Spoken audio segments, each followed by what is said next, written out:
It is my firm belief that before any major breakthrough, life always gets extremely uncomfortable. Everything falls apart, plans go sideways, people disappear, and you're left wondering what the fuck you did wrong. But babe, what if you didn't do anything wrong? What if this is exactly what's supposed to happen? If you're in business feeling like everything's crumbling right now, or even just a general person in work or in life, this episode is hopefully going to reframe what's actually going on.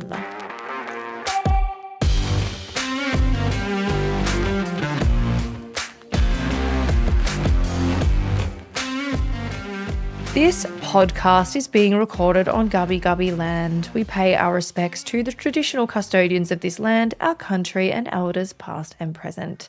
I am Cait Muir, and thank you for tuning into this week's episode of Tell Me About It podcast.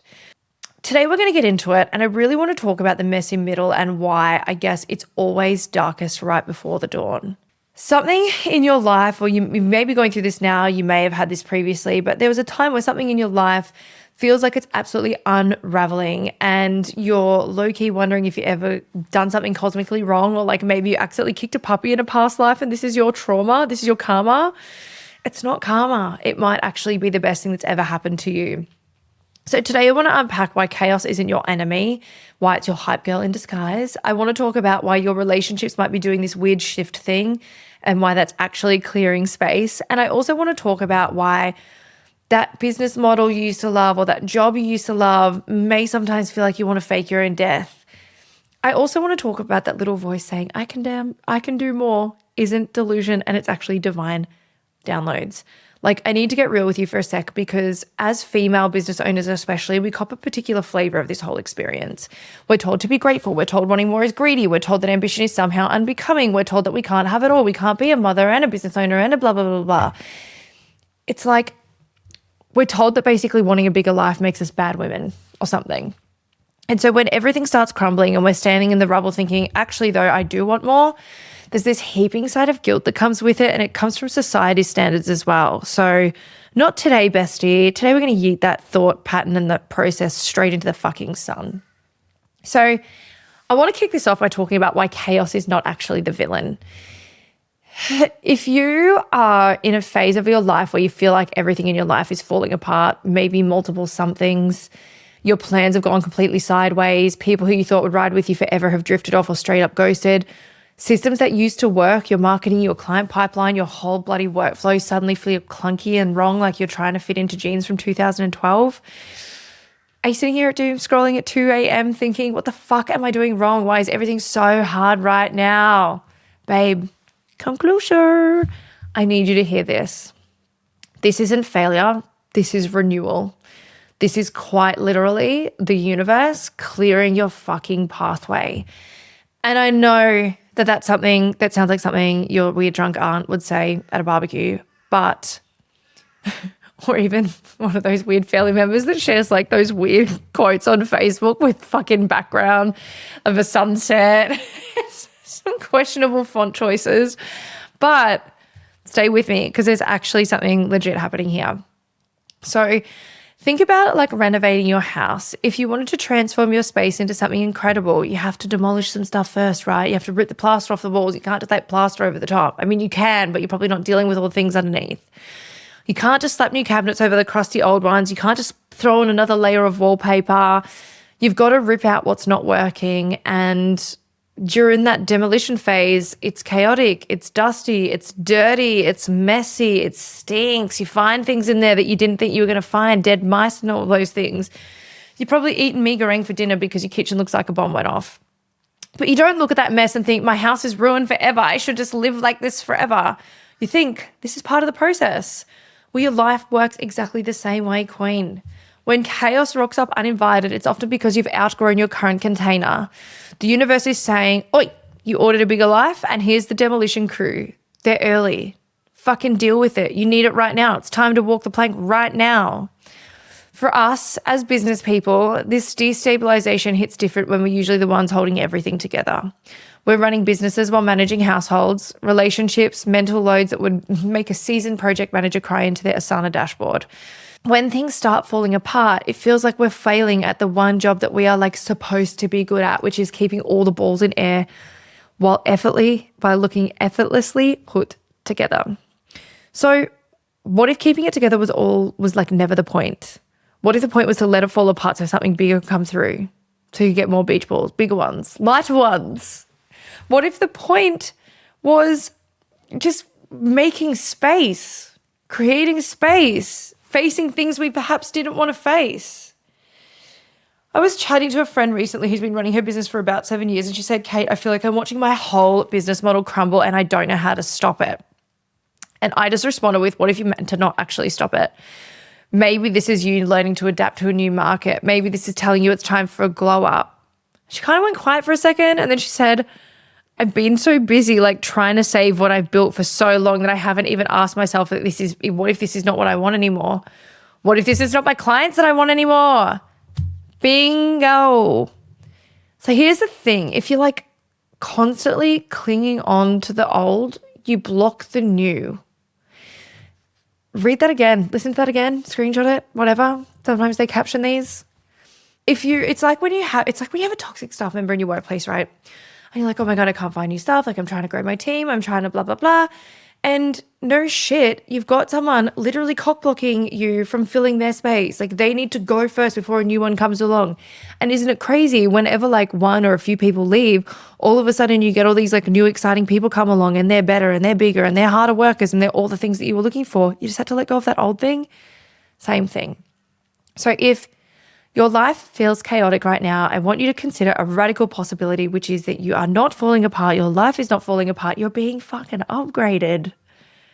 You're getting the shove that you need. On that, I want to talk about the great relationship shakeup and why it's actually quite a flex. I don't think that this topic gets enough airtime. The way your relationships shift when you're leveling up. Now, I spoke about this a few months ago in a podcast, and it was about how things change as you grow because you're evolving and elevating into something new. So have you ever had the experience where suddenly it's like almost overnight you can just feel who your people are and who they absolutely aren't? Like someone flicked a switch and now you can see clearly who fills your cup and who leaves you feeling like you need a 3-day nap and a therapy session after having a coffee catch up. This is honestly probably one of the most uncomfortable parts of growth. And for women, it's particularly brutal because we're literally socialized from birth to maintain relationships at all costs. We're the peacekeepers, we're the nurturers, we're the ones who send the birthday cards, remember everyone's dogs' names and make sure nobody feels left out at a party. Our value is meant to be this. So when we start feeling this pull away from certain people, when we start craving new rooms, new conversations, new environments, there's often quite a large guilt attached to it. But she's been my friend since high school. But she's my family member. But we started our business at the same time. Outgrowing relationship doesn't make you a bad person. It makes you a growing person. And those are not the same thing. No matter what the little guilt gremlin is bloody telling you, it's whispering in your head. I'm not saying go like full scorched earth on every relationship that feels hard. That's not growth. That's avoidance with extra steps. But there's a massive difference between relationships that challenge you to grow and relationships that challenge you to your right to grow. Some people will meet your wins with genuine celebration. They'll be stoked when you succeed. They'll ask you about projects with actual interest. They'll share your stuff without you having to beg. They'll be in your corner throwing confetti.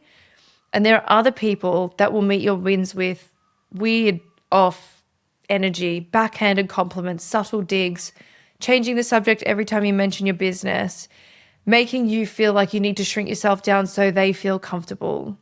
Pay attention to this, babe. Your energy is a finite resource. And in this season of growth, you literally cannot afford to spend it on people who require less than you are. For female business owners, this often shows up in sneaky places. Sometimes it's old work colleagues who can't handle that you've outgrown the level you used to share. Sometimes it's friends who are super supportive when your business was a cute little side hustle, but get weird now it's actually like thriving. Sometimes, and this is the hardest pill to swallow, it's family members who simply cannot compute a woman being ambitious and being successful without assuming she's neglecting something else, or someone that you loved, that you thought was on your level, now doing better than you. Crazy, hey? You'll hear gems like, what about the kids? Don't you think you're working a bit too hard? Must be nice to have all that free time, said with energy that could curdle oat milk. Ugh. These comments aren't about you, lovely. They are about them. They are about their own complicated relationship with ambition, success, and what women are allowed to want. Your job is not managing their feelings about your success. Your job is to do what makes you happy and to keep building anyway. Here's the lovely little flip side. As some relationships naturally fade, others will intensify. You'll find yourself gravitating towards people who just get it. Other business owners, other women who've decided to bet on themselves, people who are playing a bigger game and want you on their team. This isn't you becoming too good for other people. This is you finding your actual tribe, the people who were always meant to be in your corner but couldn't find you because you were too busy maintaining relationships that had already expired and are well past their due date. If you're feeling this shift right now, if you're noticing the energy vampires versus the energy amplifiers, know this: it is not random. It is information. Your old circle is already too small. Let it reorganize. This one is for the overthinkers, my imposter syndrome queens, the who am I to want this kind of gals. The I can do more whisper and why you need to stop shushing it. It's because it's there. It's because you need it. You can do more. There's a thought that keeps coming back. Maybe it's quiet. Maybe you're actively trying to shut it up like an annoying notification. You keep swiping away, but it persists. The I can do more. And immediately your brain serves up a buffet of reasons of why that thought is dangerous. You stupid fucking cunt of an ego. You're being completely unrealistic. You should be grateful for what you have. Who the fuck do you think you are? You can't have that. You can't do that. Oh my God, it's going to make XYZ people so upset. Can we just take like a hot fucking second and acknowledge how much garbage we carry around about wanting more? As women, we're told our entire lives to be grateful, be humble, don't be too much, don't offend people, don't speak loudly. So when genuine ambition shows up, when something deep inside us knows we've grown and we're ready for more impact, more income, more everything, we've often mistaken it for something shameful. But here's the truth bomb, babe. It's not ego. It's not fantasy. It is recognition. You're literally not the same person you were a year ago. You've learned things. You've survived things. You've built things that past you would absolutely lose a fucking mind over. And some part of you knows that the container you're currently in your business model, your income level, your sphere of influence, is too small now. It's like you've grown 3 sizes and you're still trying to squeeze into your old favorite dress. It's uncomfortable. It doesn't fit and everyone can see you struggling except you're too busy sucking in to notice. The feeling, this I can do more whisper almost always shows up right before the income jumps, right before the major level ups, right before the breakthrough you've been working towards finally lands. I've experienced this so many times in my own journey, and I've heard it from literally hundreds of women, this like restless energy, this knowing that there's more available. And then the second you acknowledge it, the guilt gremlins come out swinging, right? That good old tall poppy syndrome that's been ingrained in us since the day we were fucking born. But I should be happy with what I have. Okay, but what if you can be grateful for what you have and hungry for what's next? What if those things can coexist? What if multiple things can be true at the same time? What if gratitude and ambition aren't actually opposites, but they're like twins, best mates? They're not twins because they're not the same, they're best mates. They are, by the way, the most successful, fulfilled women I know. Both deeply grateful and unapologetically ambitious. They don't see wanting more as rejection of what they have. They see it as honoring their potential and saying yes to what they're actually capable of. You didn't manufacture that whisper. You didn't just make up that feeling that you're ready for more. That knowing came from somewhere. Call it intuition, call it your higher self, call it the universe sliding into your DMs. Something is telling you that you've expanded beyond your current reality and it's time for your external circumstances to catch up to what's going on inside you. So instead of shoving that thought down every time it surfaces, what if you got curious about it? I can do more. What if I did this? More of what exactly? More clients, more revenue, more impact, more creative freedom, more collabs, more time with your fam because your business actually supports your life now? What if your version of more actually looked like something different? Not what it looks like for that influencer you follow, that entrepreneur that you stalk. What does your more look like? What would you need to believe about yourself to actually pursue it? What stories would you need to unsubscribe from? That whisper isn't something to be ashamed of. It's a compass and it's pointing you somewhere important, and you need to lean in and you need to follow it. Okay, so this one's going to get a little bit uncomfortable. We probably need to go there. When you start hating what you used to love and feeling like a terrible person about it. You know, that job, that routine, that business model, that office suite, that way of doing things that used to feel really good, that thing you built, maybe even that thing that got you where you are today, it's entirely possible to suddenly hate it. Sometimes always like overnight, you just wake up and you're like, ugh, I don't like that anymore. And sometimes it can be for like absolutely no clear reason at all. It just happens. If this is you, you're probably also drowning in guilt about it, because how dare you hate something that's been so good to you? How dare you want to walk away from something that technically works? What kind of ungrateful fucking monster are you, you bitch? Here's what I need you to understand. It's not laziness. It's not ingratitude. It's evolution, babe. Your internal system is basically sending you a notification that says you've outgrown this. Please update. Please grow. The dissatisfaction you're feeling isn't about being a spoiled brat or being ungrateful. It is your soul literally rejecting what no longer fits. For female business owners particularly, it gets extra messy because we often build our businesses around what we should do, what makes logical sense, what other people need from us. We create offers based on what clients ask for. We structure our days around everyone else's schedules. We build businesses that work on paper, but not necessarily businesses that make us want to get out of bed in the morning. And then one day we wake up and feel like it's like we're suffocating. The very business we built with our own two hands has become a cage, a very profitable, respectable, looks great on Instagram cage, but a cage nonetheless, and it's stinting us. If this is hitting home, you need to hear me. You're not broken. You're not ungrateful. You're growing. The business model that got you 6 figures might not be the model that gets you to 7. The client base that supported you in 1 year might not be the people in your year 5. The way you structured your time, your offers, your energy, it was absolutely right for who you were then, but it might not be the right thing for you now. Ignore that signal you're in peril. Because when you try to force yourself to stay somewhere you've outgrown, life doesn't just accept that decision and move on. Life pushes harder. The dissatisfaction increases. The resentment builds. The Sunday scaries become everyday scaries. Eventually something gives, and it's usually your health, your relationships, your mental well-being. Like something will come in and shit all over it. The universe will give you the strongest message that you need in that time to shove you, to tell you that you have to listen and you have to move. I've seen so many women burn out, not because they were lazy or bad at business, but because they were forcing themselves to perform a version of success that no longer fit them. They were wearing a costume of their old business, their old identity, their old ambitions, and fucking babe, it was bloody exhausting to watch, let alone live it. So if you're feeling this pull, this push, this restless hatred for something that you technically like should feel good about, trust it. And start asking what you actually want now, not what made sense years ago. The answer might absolutely terrify you. It might require huge pivoting, rebranding, having uncomfortable conversations with clients or team members or even your partner. It might mean walking away from something that you poured years of your life into building. It might mean a complete restructure. It can mean so many things. But staying somewhere you've outgrown, that is not honoring what you built. That's just trapping yourself inside it and throwing away the key.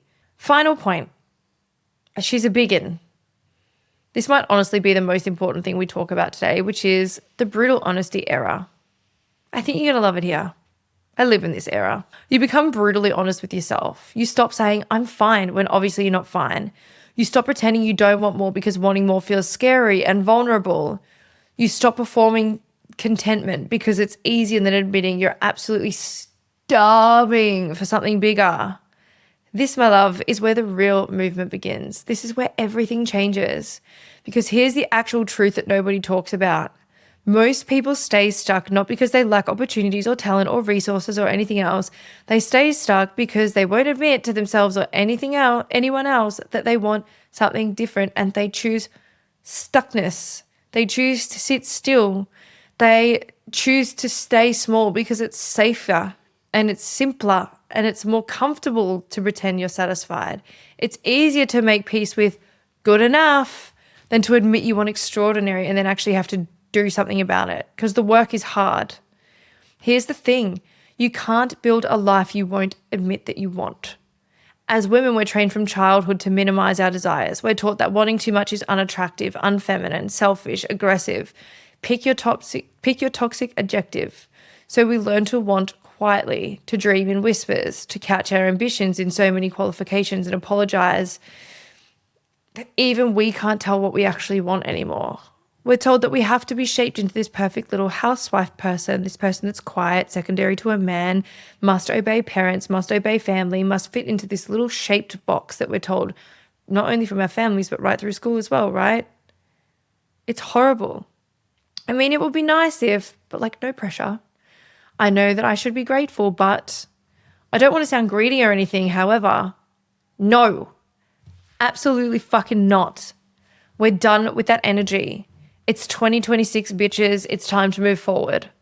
What do you actually want? Say it out loud, in your car, in the shower, to your dog, without a single apology attached.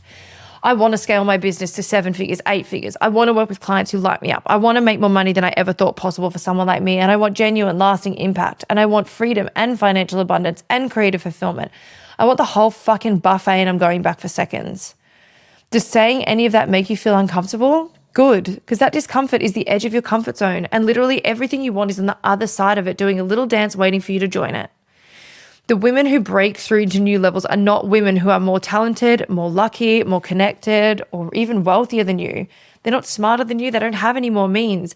They are the women who got brutally honest about what they wanted and then absolutely refused to talk themselves out of it. Brutal honesty also means being real about what is not working, the habits holding you back, the people holding you back, the stories that you keep telling yourself that keep you playing small, the relationships you're maintaining out of pure obligation, the fears that are actually running the show while you pretend that you're the one driving when you know that you're fucking not. When you get honest, truly uncomfortable, almost painfully honest, you create space for something new. You clear the fucking highway. You give yourself permission to actually pursue what you want instead of what you think you should want based on what other people and everybody else seems to be doing. And here's the beautiful part. Money, opportunities, success, they follow honesty. They follow readiness. They flow towards people who've done the inner work of admitting what they actually want and then declaring out loud they're ready to receive it. This isn't just woo-woo manifestation talk. This is practical reality. When you're honest about your ambitions, you make different decisions. You take different opportunities. You show up differently in rooms. You attract differently. People can absolutely feel the difference between someone who's all in and versus someone who's apologetically dabbling in their dreams. Please be the first one. The world needs more women who are unapologetic. So if you're in the messy middle right now, if things feel chaotic and uncertain and uncomfortable, like you're somehow failing even though you're trying so fucking hard and you're doing all the things, I really need you to know something. You might be closer to your breakthrough than you've ever been in your entire life. Chaos is not the enemy. Your relationships are going through a filter. That whisper telling you I can do more isn't ego or delusion, it's recognition. Hating what you used to love isn't laziness or ingratitude. And brutal honesty is where all the magic starts. Like I said at the beginning of this, it is always the darkest right before the dawn. Things always get yucky and messy and fucking ugly right before the biggest breakthrough you've ever had in your fucking life. And I'm so excited for that for you, sisso. Keep going. Your breakthrough is literally around the corner. It's right there. I can feel it. Be the person that you want to be. Lean into what you want to do and stop worrying about what everyone else is fucking thinking. Until next week, babes.